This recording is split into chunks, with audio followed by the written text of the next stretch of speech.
반갑습니다. 데이업 김정재입니다. 이 셀트리온이 아쉬운 3분기 실적에 금일 급락하는 모습을 보여줬습니다. 이 셀트리온의 주가가 과연 앞으로 올라갈 수 있을지 아니면 또다시 박스권이 진행이 될 것 같아 여러분들의 이 답답한 심정 모두 다 이해가 되는데요. 이 진펜트라가 향후 전망이 어떻게 될지 우리가 함께 알아볼 예정이지만 좀 한 가지 걸리는 요소가 있는데 이 내용 꼭 참고하시면 좋을 것 같고, 과연 이 셀트론의 주가 현재 기회가 될지 아니면 위기의 순간일지 지금부터 중요한 내용이니 함께 알아보시죠. 이 셀트리온이 저번 주 금요일 날 장이 끝나고 이렇게 실적 발표가 나왔다라는 거 우리가 확인할 수 있는데요. 처음에는 이 시간에서 살짝살짝 올라가다가 갑자기 쫙 반납을 하고 다시 마이너스로 빠지게 됐는데, 현재 제가 이 실적을 좀 간단하게 요약을 했어요.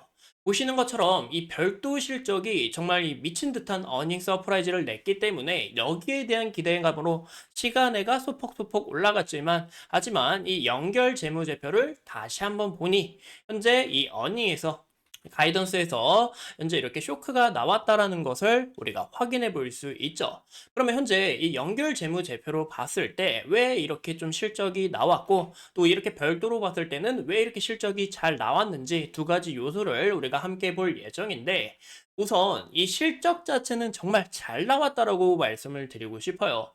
약 자체가 굉장히 많이 팔렸다라는 거 우리가 확인할 수 있고, 무엇보다 이 램시마 SC가 정말 이 미친 듯한 실적을 내주고 있기 때문에 무려 연 대비해서 신제품들이 보시는 것처럼 112.5%나 상승을 했기 때문에 매출 자체는 정말 잘 나왔다라고 우리가 확인해 볼 수 있습니다. 그 외로 좀 주가가 이렇게 밀리는 이유가 다른 파이프라인의 성장 둔화가 소폭소폭 보였기 때문에 여기에 대한 기대감이 빠졌다라고 우리가 확인할 수 있고, 그리고 제일 중요한 것은 바로 이 시장에서 굉장히 기대했던, 제가 저번 영상에서도 말씀을 드렸던 이 진펜틀라의 매출이 그리고 성장성이 이게 요거밖에 안 돼라는 이런 시장의 심리가 굉장히 강했다라고 우리가 확인할 수 있는 거죠. 하지만 저는 좀 잘 나왔다라고 굉장히 긍정적으로 보고 있는 게, 영업이익 부분이 상반기 매출의 원가율 자체가 크게 감소가 됐는데요. 이 합병 관련해서 이 상각 비용이 2분기에 종료가 됐고, 또 그 비용의 재고가 소진이 됐고, 그 마진 신제품이 출시가 되면서 여기서 영업이익이 더 극대화될 거다. 그리고 이 영업이익률은 2025년까지 70%까지 바라보고 있다라는 게 가장 중요하다라고 볼 수가 있죠. 이런 내용들을 좀 우리가 함께 봤을 때는 이 4분기 매출은 어느 정도 성장 가능성은 있다고 보이고 있어요. 하지만 이런 매출보다는 제일 중요한 게 시장에서 굉장히 기대했던 이 진펜트라를 좀 유심히 보는 게 가장 중요하다라고 말씀을 드리고 싶어요. 이 진펜트라가 과연 이 4분기 실적이 어떻게 될지, 이 내용에 따라 셀트론의 주가가 정말 크게 달라질 수 있다라고 말씀을 드리고 싶은데요. 이 진펜트라 같은 경우 자가 면역 질환 치료제입니다. 지난달부터 이 PBM이라고 있는데요. 이제 미국 같은 경우 우리나라랑 좀 다르게 이 약 자체 시스템이 굉장히 달라요. 그리고 이제 이런 얘기 들어보셨죠?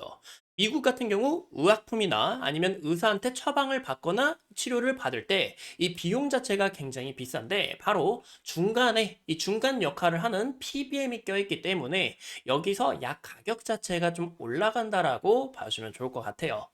제약사와 그리고 소비자가 있으면 그 가운데서 이렇게 약을 전달해주는 이런 중간다리 역할이다라고 간단하게 이해하시면 좋을 것 같고, 지난달부터 6개의 공사보험 모두 다 확보를 했고, 현재 계약이 완료된 중대형 소형 PBM이 총 30개가 있는데 현재 미국 시장의 90% 정도를 차지했다고 해요.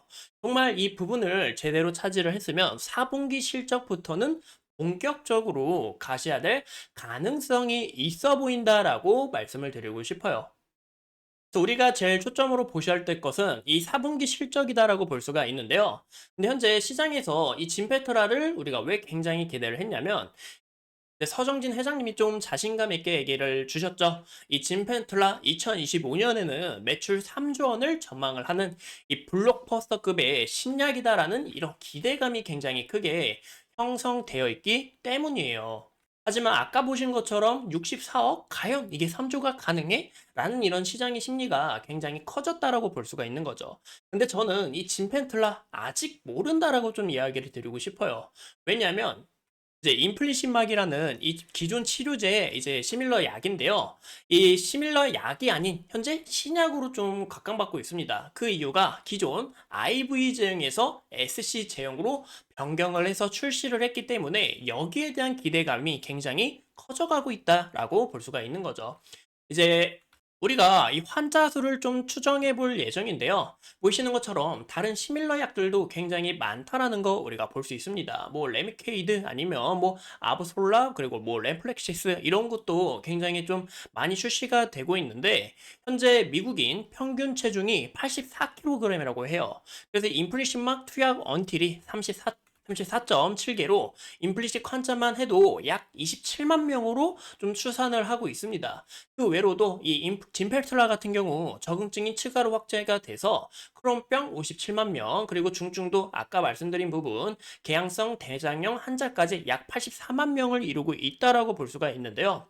제일 중요한 것은 이 구간에서 시장 캐파를 얼마나 갖고 올 수 있느냐, 이 부분이 정말 중요하다라고 볼 수가 있는 거죠.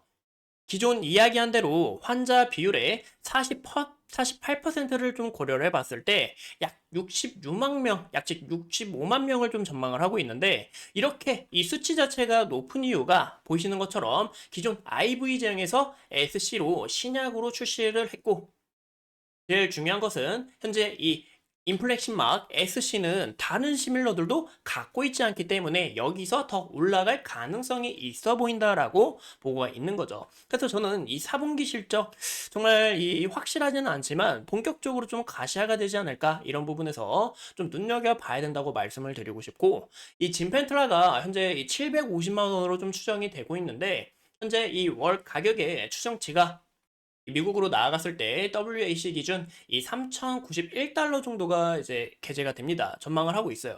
근데 여기서 PBM을 좀 등재를 하실 이 리베이트가 좀 들어가는데요. 즉 할인이죠. 아니면 도매 수수료나. 근데 여기서 고려를 해 봤을 때 이 가격 자체를 빼고 이 NSP 이 가격 자체를 구하는 게 더 중요하다라고 볼 수 있습니다. 이 넷 프라이스라고 이제 순이익 부분인데요. 이 가격이 정말 이 약 가격이기 때문에 여기에 대한 요소가 중요한데 왜 여기에 대한 요소가 정말 중요하냐면 경쟁 약품인 이 다케다의 엔티비오가 2023년 기준 27%의 리베이트를 받았지만 여기서 다수의 시밀러들이 등장을 해서 현재 약 가격을 78%나 할인율을 받아야 돼요. 그러면 만약에 이 진펠트라가 출시가 돼도 여기서 할인율이 78%나 들어가게 될 시 영업이익이나 매출액 자체가 정말 안 좋게 변할 수가 있습니다.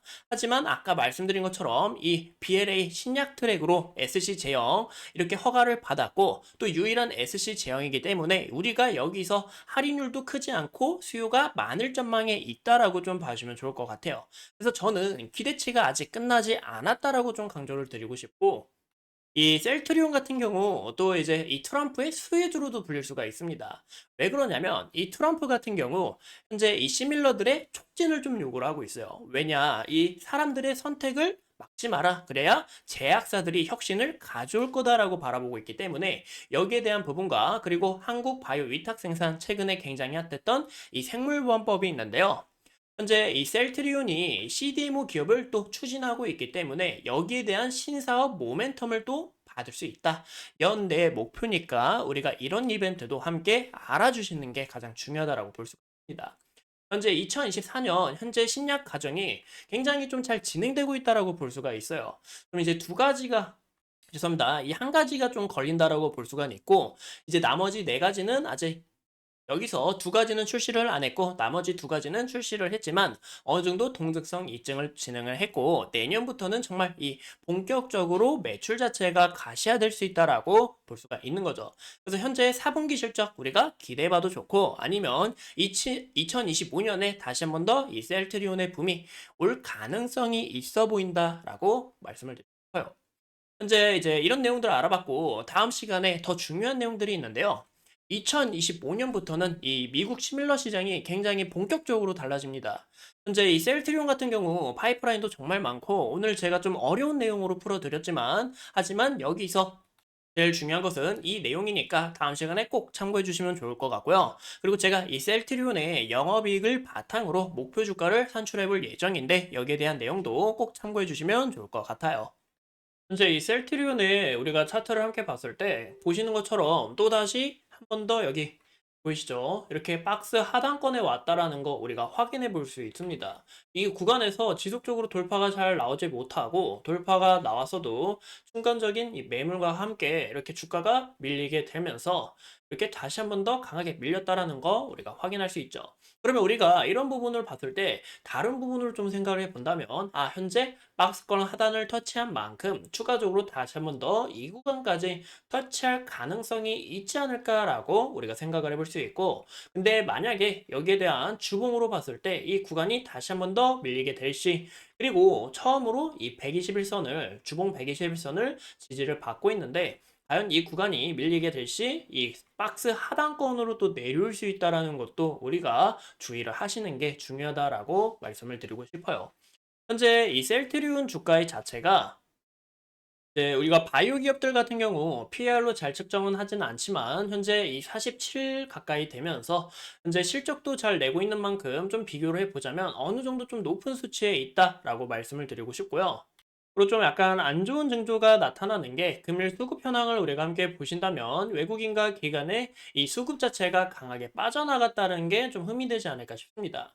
거기에 대한 이유가 아까 말씀드렸던 이 짐펜틀라가 매출 향후 3조 원 가까이 낼 거다라고 전망을 했지만 여기서 추가적인 성장을 보여주지 않았기 때문에 이 실망 매물이 그리고 수급 자체가 좀 빠져나갔다라고 우리가 확인해 볼 수 있고 현 시점에서는 오히려 기회가 될 가능성도 어느 정도 있지만 여기서 아까 말씀드린 것처럼 밀리게 될 시 박스 하단권으로 내려올 가능성도 있기 때문에 우리가 이런 부분에서 셀트리온 좀 조심을 하시는 것도 이런 내용들 참고해서 주의하시는 것도 중요하다라고 볼 수가 있을 것 같아요. 이상 이 셀트리온에 대해서 함께 알아봤고 앞으로 추가적인 이슈 여러분들과 함께 하면서 끝까지 분석해 보도록 하겠습니다. 오늘도 소중한 시간 내서 영상 시청해 주신 점 감사합니다.